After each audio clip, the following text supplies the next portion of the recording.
Man, this shit like rolling dice. What's up, you guys? I am out here again with another product review on a camera that I honestly feel like is very underrated. This camera, the Canon EOS R8, has been out for probably a little over 2 years.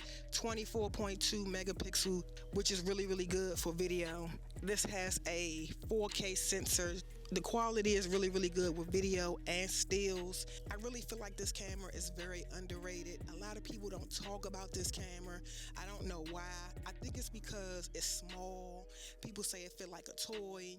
People say that it reminds them of the RP. Like, you could do a lot with this camera. It sets you back about $12.99, but I honestly believe if you have the budget to buy something like this, and if you can't get something that's more expensive, I honestly believe you should go with this. I've been using this camera a lot. Like, I have other cameras, but I always seem to pull this one out for my running gun, talking head, even doing some documentary work with this. People tell you that you always gotta go with the latest and the greatest, or you gotta get a cinema camera to do all of this stuff, and giving you all the specs about cinema cameras. If you don't got the money to do all of that, get something like this, something that's in your price range, and you work this joint until you can't work this no more. I've used this on some of my videos that you can watch on YouTube. A lot of the cigars and tech talk has been shot on this camera, and I ain't mad at it. I love it. I pull it out before I even pull out the R5C, what I'm shooting on, or the R6. Don't let content creators tell you that you can't shoot your first short film or something like this, or you gotta have a cinema camera. If a person can shoot a movie on an iPhone 7,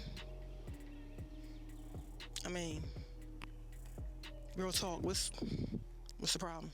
I know people that's still using the Canon T2i, and their footage look better than some of these content creators that's using the most expensive camera out there. And if you want to get into short films and you feel like something like this is not going to help you, I challenge you to get this and shoot something. I'm going to switch to this camera so you guys can see a little bit about this. But to me, I would get this if you had around $1,200 or less. You probably could get it used for cheaper than this. But if you have the money to get something and you don't really know what to get this joint and you use this joint till this joint clunk out. Real talk. All right. So we are now shooting and filming with the Canon EOS R8. The autofocus is pretty good. Dead on. Let's see. Autofocus is pretty good. If you do have this camera, what do you think about it? Is this your main camera? Do you use it as a backup? Let me know what y'all think. But I give this camera a thumbs up. Use it to the max till this joint die on you. Real talk.